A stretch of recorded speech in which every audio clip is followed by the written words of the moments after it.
Don't just live for tomorrow, or just live in yesterday.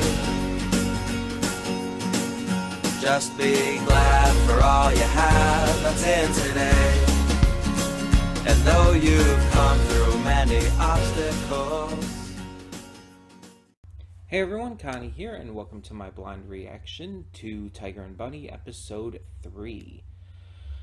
So, yeah, we are back with more of this, and I'm going to remember to watch after the credits for the little end credit scene this time. So we have our introduction to Wild Tiger and Barnaby Brooks.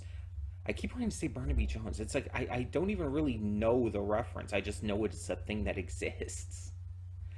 Barnaby Brooks Jr. And at the end of last episode, we kind of see that Barnaby has some family issues of his own, clearly. Seems like he's not in a good situation there. While Tiger is trying to be a good father, but just because of his job, it's not exactly working out. We see they helped out during this recent incident with this young kid who had just recently unlocked his powers, and even encouraged him in the end, mostly Tiger did, but encouraged him in the end to use his powers for good and be a hero. And it worked out in the end in a lot of ways. Unfortunately, this is still causing some rifts between Tiger and his daughter. So that's unfortunately still an issue here.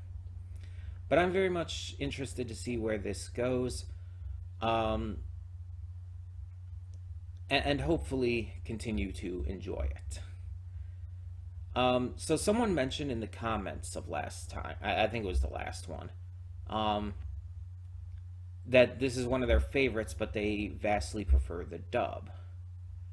And so I guess they wouldn't be, I think they said they wouldn't be watching because of that. And that's fine. I want to make it clear that's fine. If you prefer one of the languages above the other, that's completely fair.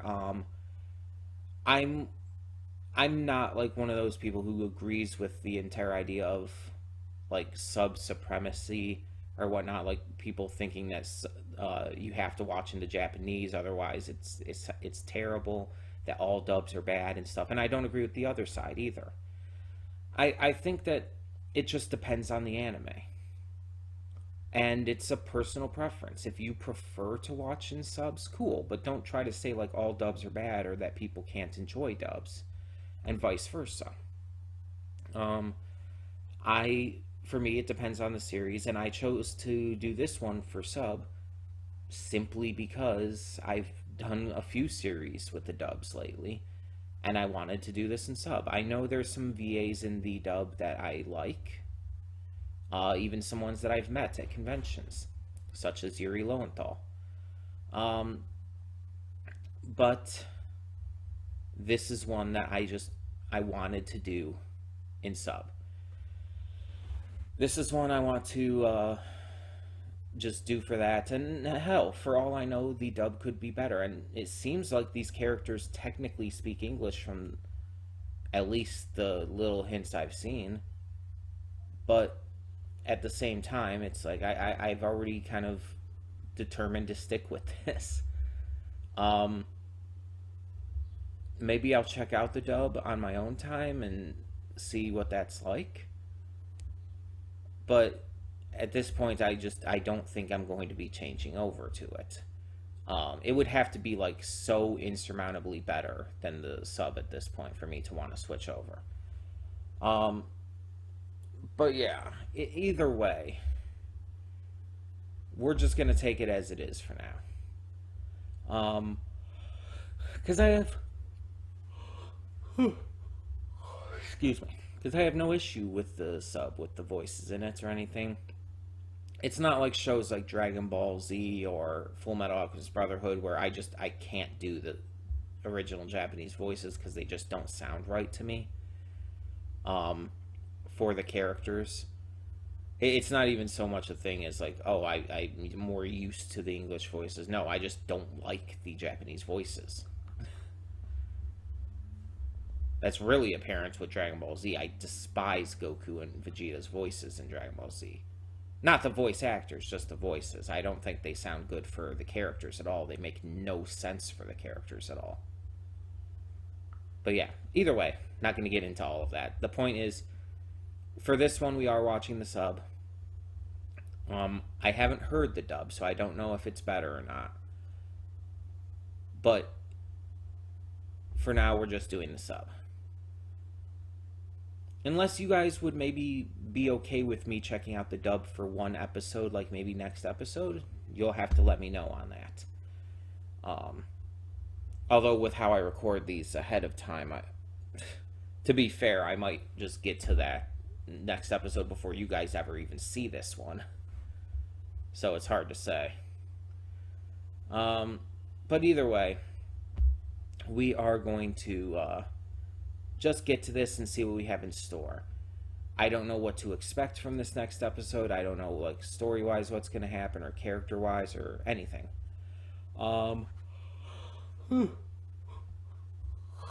Excuse me. Like I've said in, like, the first episode reaction, though, when I originally watched this years and years ago, I do remember the last thing I watched, the last episode I watched had something to do with Fire Emblem. I know that for sure. I just don't remember much of anything that happened in the episode. I just know that that he had a focus. So we'll see how far along that is. I'm thinking at the most it's going to be in the teens, but I don't even know if it's going to be that far. I just honestly don't know. It's been so long at this point. I don't think it was that far in, though. And again, I don't remember mostly anything from the series, so I'm still very mostly blind. I really don't think it was that many episodes. I swear, I think it was like a handful of episodes. I might be wrong, but I don't know. We'll see. Either way, like I said, I don't know pretty much anything still, so. Either way, we're going to get this started and hope for the best. So when the screen fades to black, pause this redirect and go to the description below. Follow the link to the reaction, and after you watch it, come back here to the redirect and resume play. Because after it fades to black and then it fades back in, everything from that point forward will be my afterthoughts and will contain spoilers to the episode. So, that being said, thank you so much for tuning in, and I'll see you at the reaction. And we are back, and we'll begin with spoilers in 3, 2, 1, now. So I was trying to figure out in between recording the reaction of these afterthoughts what exactly they were talking about in the van. Like, oh, we can't air this footage, and it's like showing like they're arguing about the plan and everything to kick the bomb up there. I was trying to figure out, like, wait, what is this trying to? Is this trying to say something, or is this just like saying we can't air it because, you know, they're arguing? I think it's the latter. I think I was thinking too hard about it. So this episode has our heroes dealing with the media side to things.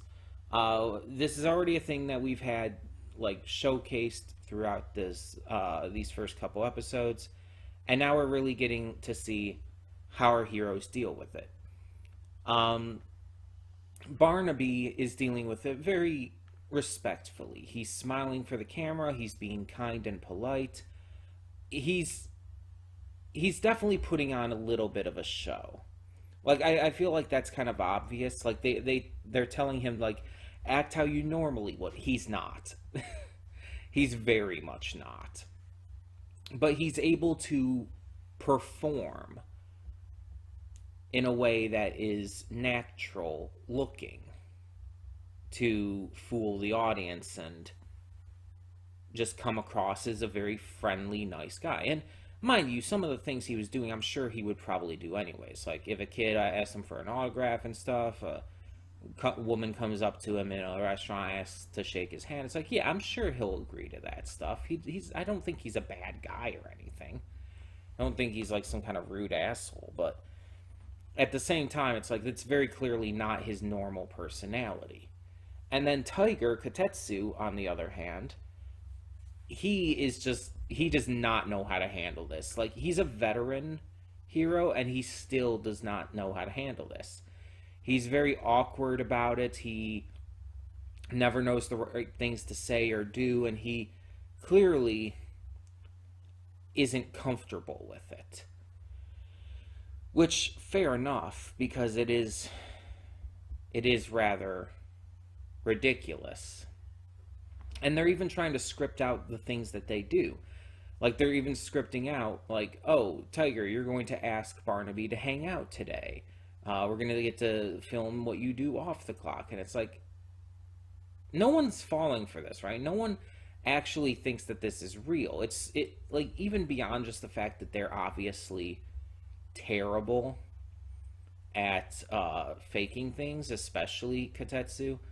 It's like, does anyone think that this would be a real thing, like, necessarily? Like, why would you think that they would just randomly be hanging out like this just because they're partners and as heroes? Like, that doesn't necessarily mean that. They're just... It just doesn't feel like a natural thing to me. Maybe that's just me, but... Either way, it's all this setup. They go to this new building to, get some good footage of it and stuff. And Kotetsu's excited because a statue of his hero is there in the building, which he gets really excited about. But as they're heading up the elevator, Kotetsu notices a guy getting off who's very shady. He asks him what he was up to. He hears the story that he tells him about, fixing the elevator, working with the cables. But he realizes that something's off. He can very much tell. If for no other reason than he observes the guy and what he looks like. He notices that the guy has no oil and stuff. Nothing messy on his work outfit, which he would naturally have if he was working with the cables. Then all of this comes into play later when they find out that a bomb threat has been called and the building is being evacuated. Kotetsu puts it together right quick that, oh yeah, this is the guy who did it, and he puts together where the bomb would be. And he's correct. He's completely correct. He finds the bomb there, tells Barnaby about it, and they go off to try and work it to, save everyone. And although Agnes and the cameraman want to join him, or join them, Tiger does kind of forcefully tell them, it's like, no, you're getting out of here. Our job as heroes is to protect people, and that includes you. You're getting out of here. And Barnaby kind of tries to mediate, and it's like, oh, we'll just have Tiger film this stuff. And it's like, let's just not. Let's just not. This doesn't need to be filmed. So Barnaby's working on disarming the bomb, which he is trained to know how to do, but there's the last little bit, which is really difficult. And so they decide to kick the bomb high up into the air, so that it explodes in midair and doesn't destroy the building or hurt anyone. They handle it, using their powers and working together. It's one of the first times we actually see them actively work together, and in a very successful way. And it's very obvious that they can. It's just their personalities are so different that they usually wouldn't. But we're starting to see this. We're starting to see the progression of their characters, and I think it's going to help them work together a little bit more, this experience.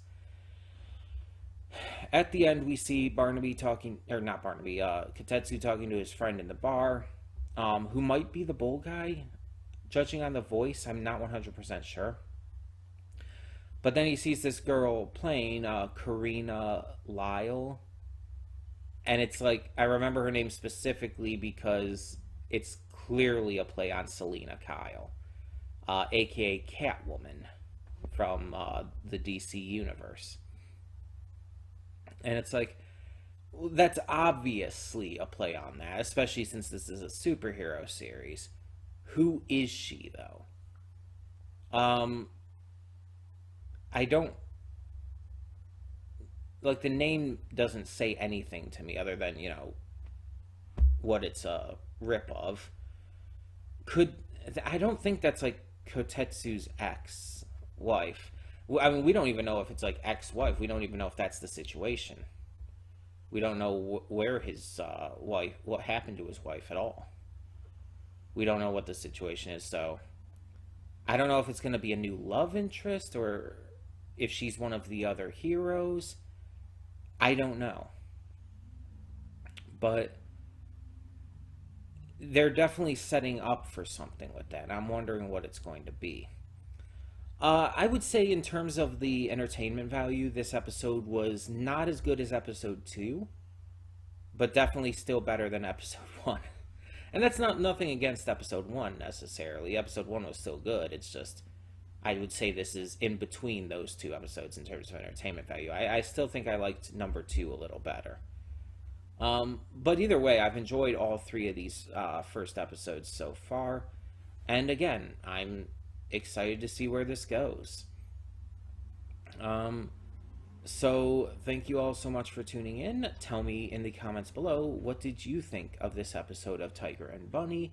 And for now, I'm Connie and I'm signing off. See y'all next time.